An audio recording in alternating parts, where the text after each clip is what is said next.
राम राम दोस्तों। क्या आपने कभी अपने जीवन में ऐसा महसूस किया है कि सब कुछ ठीक करने के बाद भी काम बिगड़ जाता है, मेहनत करने के बावजूद फल नहीं मिलता, परिवार में बिना कारण कलह, रोग या धन की समस्या बनी रहती है, पूजा पाठ करते हैं लेकिन मन को शांति नहीं मिलती। दोस्तों, अगर ऐसा हो रहा है तो संभव है कि आप अपने कुलदेवी या कुलदेवता से अनजान हो। शास्त्रों में स्पष्ट कहा गया है, कुलदेवी या कुलदेवता प्रसन्न हो तो वंश की उन्नति होती रहती है और रूठ जाएं तो पीढ़ियों तक संकट बना रहता है। आज के समय में बहुत से लोग अपने गांव से दूर बस गए और पूर्वजों की परंपराएं टूट गईं और कुलदेवी या कुलदेवता की पूजा धीरे धीरे छूट गई और परिणाम स्वरूप जीवन में अकारण बाधाएं जन्म लेने लगती हैं। लेकिन दोस्तों, चिंता करने की कोई आवश्यकता नहीं है। अगर आपको अपनी कुलदेवी या कुलदेवता का नाम, स्थान या स्वरूप नहीं पता तो भी आप उन्हें खोज सकते हैं। दोस्तों, आज की इस वीडियो में हम जानेंगे कुलदेवी या कुलदेवता कौन होते हैं, कुलदेवी या कुलदेवता का ज्ञान क्यों आवश्यक है, कुलदेवी का पता नहीं होने के कारण क्या समस्याएं आती हैं, शास्त्र सम्मत और सरल उपाय से कुलदेवी की खोज कैसे करें, कुलदेवी का सपने में संकेत क्यों और कैसे मिलता है, यदि सपना ना आए तो दूसरा उपाय क्या है, कुलदेवी का पता चलने के बाद स्थापना विधि, कुलदेवी की रोज की पूजा कैसे करें, कौन सी गलतियां नहीं करनी चाहिए, कुलदेवी की कृपा के चमत्कारी लाभ क्या हैं। तो दोस्तों, इस वीडियो को अंत तक जरूर देखें, क्योंकि हो सकता है आज के बाद आपकी और आपके पूरे परिवार की किस्मत की दिशा बदल जाए। कुलदेवी या कुलदेवता कौन होते हैं? दोस्तों, सबसे पहले यह समझना बहुत जरूरी है कि कुलदेवी या कुलदेवता कोई सामान्य देवी देवता नहीं होते। वे आपके वंश की रक्षक शक्ति होते हैं, आपके पूर्वजों द्वारा पूजित दिव्य सत्ता होते हैं जो पीढ़ी दर पीढ़ी आपके कुल की रक्षा करते हैं। शास्त्रों में कहा गया है, जो पूरे कुल को धारण करे वही कुल देवता है। हर कुल, हर गोत्र, हर वंश की अलग कुलदेवी, अलग स्थान, अलग पूजा पद्धति होती है। जैसे राजपूत कुलों में माता चामुंडा, माता आशापुरा, माता नागड़ेची, ब्राह्मण कुलों में माँ भवानी, माँ काली, माँ दुर्गा। दोस्तों, नाम से ज़्यादा जरूरी है श्रद्धा। कुलदेवी का ज्ञान ना होने से क्या होता है? जब कोई व्यक्ति अपनी कुलदेवी को भूल जाता है या उनकी पूजा नहीं करता तो धीरे धीरे ये समस्याएं आती हैं।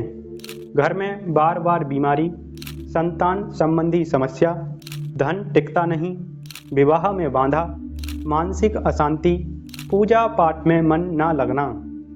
दोस्तों, कई लोग कहते हैं हम तो रोज भगवान की पूजा करते हैं, फिर भी दिक्कत क्यों आती है, परेशानी क्यों बढ़ती हैं। दोस्तों, जैसे माँ की उपेक्षा करके किसी और से प्रेम की अपेक्षा करें तो क्या माँ प्रसन्न होंगी? इसी तरह कुलदेवी की उपेक्षा करके केवल अन्य देवी देवताओं से फल चाहना अधूरा माना गया है। कुलदेवी का पता कैसे करें? पहला और सबसे शक्तिशाली उपाय, सुपारी साधना। दोस्तों, अब आते हैं उस उपाय पर जिससे आप स्वयं अपनी कुलदेवी का पता लगा सकते हैं। दोस्तों, साधना कब शुरू करें? शुक्ल पक्ष के मंगलवार से ब्रह्म मुहूर्त या सुबह स्नान करने के बाद आप साधना शुरू कर सकते हैं। दोस्तों, साधना शुरू करने से पहले आपको कुछ सामग्री की आवश्यकता होगी। एक साबुत सुपारी, गंगा जल या शुद्ध जल, एक छोटा सा लाल कपड़ा, धूप, दीप, पुष्प। दोस्तों, इसी के साथ आपको शांत मन और श्रद्धा रखनी है। अब दोस्तों, आपको मंगलवार की सुबह स्नान करके शुद्ध हो जाएं, लाल कपड़ा बिछाएं, सुपारी को गंगा जल से स्नान कराएं, सुपारी को कपड़े पर स्थापित करें, दीपक और धूप जलाएं। अब हाथ जोड़कर कहें, हे मेरे कुल गोत्र के देवी या देवता, मुझे आपका नाम, स्थान ज्ञात नहीं है। मैं सच्चे हृदय से आपको जानना चाहता हूँ। कृपा करके इस सुपारी में अपना आवाहन स्वीकार करें। यह प्रार्थना 3 बार करें। अब पंचोपचार धूप दीप पुष्प गंध और भोग की पूजा करें। फिर सुपारी को घर के मंदिर में या आप जहां पूजा करते हैं वहां रख दें। फिर उसी रात्रि में सोने से पहले एक बार फिर से प्रार्थना करें, हे मेरे कुल की रक्षक शक्ति, कृपा करके मुझे स्वप्न में दर्शन दें और अपने स्वरूप का संकेत दें। अब सुपारी को तकिए के नीचे रखकर सो जाएं। ऐसा आपको लगातार 11 मंगलवार तक करना है। हर मंगलवार उपवास रखें और सबसे महत्वपूर्ण बात, ब्रह्मचर्य का पालन अनिवार्य है। दोस्तों, इस साधना को महिला या पुरुष कोई भी कर सकता है। दोस्तों, साधना करते समय कुछ सावधानियां रखनी बहुत जरूरी हैं। मांस मंदिरा नहीं खाएं, क्रोध नहीं करना है, झूठ नहीं बोलना है, प्रतिदिन नहा के साफ कपड़े पहनने हैं और सबसे महत्वपूर्ण बात, मन में माता के प्रति पूर्ण विश्वास रखना है। दोस्तों, यह साधना परीक्षा नहीं, यह आपकी श्रद्धा की पुकार है। कुल देवी या कुल देवता का सपना कैसे आता है? दोस्तों, सपने में देवी के रूप में, किसी स्थान के संकेत में या किसी स्त्री बालिका प्रकाश के रूप में, किसी मंदिर पेड़ जल स्रोत के रूप में। दोस्तों, संकेत समझने के लिए मन को शांत रखना बहुत जरूरी है। दोस्तों, यदि आपको सपना ना आए या संकेत स्पष्ट ना हो या पहला उपाय आपसे किसी भी कारण से ना हो पाए तो आप दूसरा उपाय कर सकते हैं। दोस्तों, दूसरा उपाय है आप किसी सिद्ध साधक, किसी पुराने पुजारी या वंश के वरिष्ठ व्यक्ति से संपर्क करें। कई बार देवी माध्यम से संकेत देती हैं। कुल देवी की स्थापना विधि।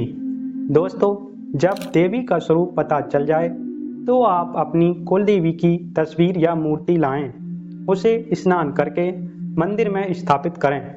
घी का दीपक जलाएं, फल या मिठाई का भोग लगाएं, चावल और चंदन का टीका करें। लेकिन दोस्तों, एक बात का ध्यान रखें, चावल का दाना टूटा हुआ नहीं होना चाहिए। कुल देवी की रोज की पूजा कैसे करें?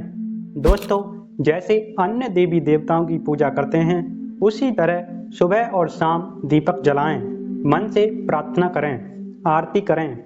दोस्तों, कुल देवी की पूजा कोई बोझ नहीं, यह आपके कुल की शक्ति हैं। कुल देवी की कृपा से मिलने वाले लाभ। दोस्तों, कुल देवी की कृपा से घर में शांति, धन में स्थिरता, रोगों से मुक्ति, संतान सुख, नकारात्मक ऊर्जा घर से समाप्त हो जाती है। दोस्तों, आज ही यह पढ़ लें, अपनी कुल देवी को पहचानेंगे, उनकी स्थापना करेंगे और नियमित स्मरण करेंगे, क्योंकि जो कुल अपनी जड़ों को याद रखता है, अपनी जड़ों से जुड़ा रहता है, वही कुल उन्नति करता है।